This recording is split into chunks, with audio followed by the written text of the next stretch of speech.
महत्त्वाची बातमी, पार्थ पवार जमीन व्यवहार प्रकरणामध्ये कारवाई संदर्भामध्ये एक मोठी फसवणूक झाली असा आरोप अंजली दमानिया यांनी केलेला आहे। मुख्यमंत्री फडणवीसांनी 24 तासात अजित पवारांचा राजीनामा घ्यावा असा अल्टिमेटम अंजली दमानियांनी मुख्यमंत्र्यांना दिला आहे।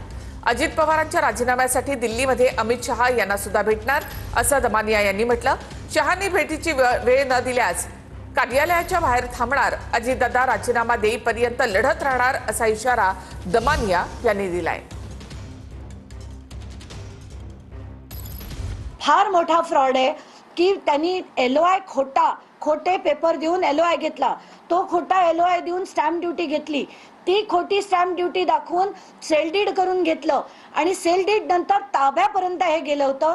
ते हे छोटं रद्द नुसतं होणारा फ्रॉड नाही, हा सरळ प्रचंड मोठा सरकारी जमीन ढापण्याचा फ्रॉड आहे आणि याच्या विरुद्ध कारवाई तात्काळ करावी अशी मागणी मी त्यांना करते।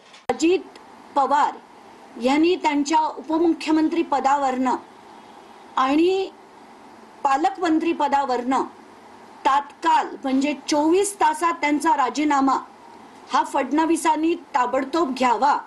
जर आता 24 तासात त्यांचा राजीनामा झाला नाही तर मी उद्या अमित शहांची भेट घेणार आहे, कारण अजित पवार सुद्धा अमित शहा यांना भेटायला गेले होते आणि त्यांची बाजू त्यांनी सांगितली।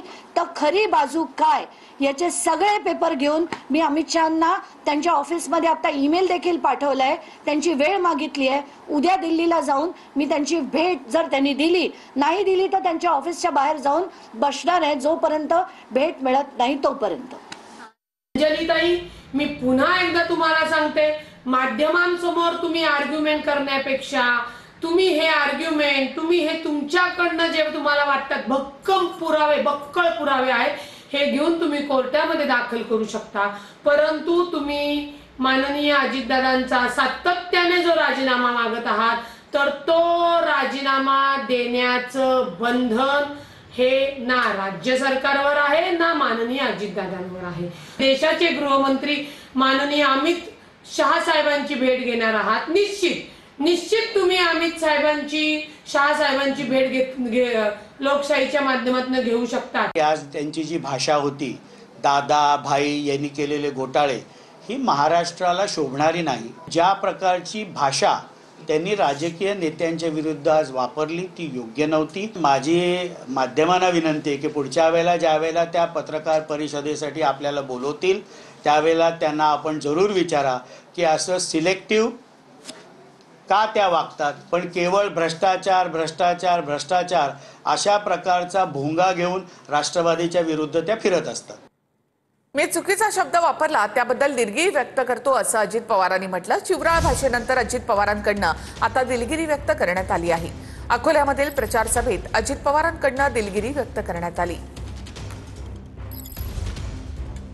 मी कुठेतरी आपण काहीतरी थातुरमातुर सांगायचं ही माझी भावना नाहीये, मी शब्दाचा पक्का आहे।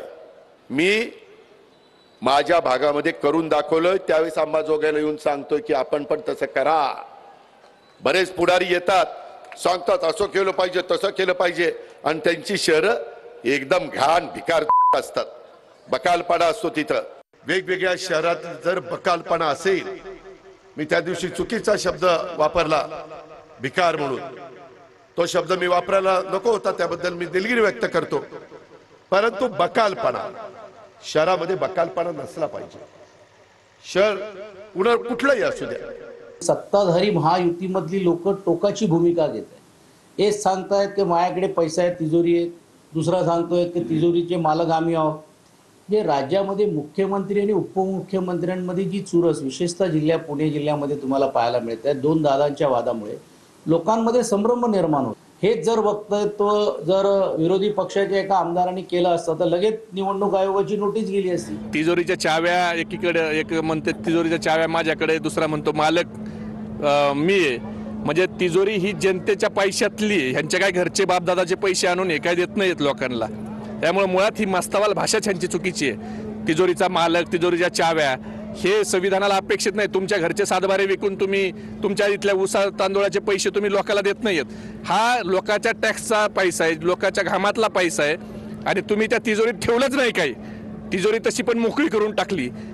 जे सर्वसामान्य माणसाच्या खिशातून त्या ठिकाणी शासन गोळा करतं, त्याच कराच्या रूपानं जमा झालेला पैसा लोकांच्या कामासाठी, समाज उपयोगासाठी आपण खर्च करत असतो. ते पैसे आपल्या वडिलोपार्जित इस्टेटीचे किंवा आपल्या बापजादेच्या इस्टेटीकडून आलेले नाहीत. हा पहिल्यांदा जो म्हणजे समज आहे काही लोकप्रतिनिधीचा, तो पहिल्यांदा दूर करावा. हा, तर ते पैशाचीच मस्ती आहे. आणि मला वाटते निवडणूक आयोग अशा झोपा काढतं. एक मंत्री जर असा बोलत असेल तर त्याच्यावर गुन्हे दाखल झाले पाहिजे. त्यांच्यावर गुन्हे, तिथल्या विरोधकांनी कम से कम ते रिपोर्ट तरी दिला पाहिजे. अशी बोलणाऱ्याची मस्ती जिरवणं गरजेचं आहे. आणि गुलाबराव, तुम्हाला असं वाटत असेल का पैशानं सगळे लोक विकत घेतल्या जात आहे, तर हे चुकीचं आहे. तुम्ही धर्माचं पांघरून घेतलं म्हणून वाचून आहे. तुम्ही धर्माचं पांघरून जर अंगावर नसतं ना, तर कुत्रंही विचारलं नसतं.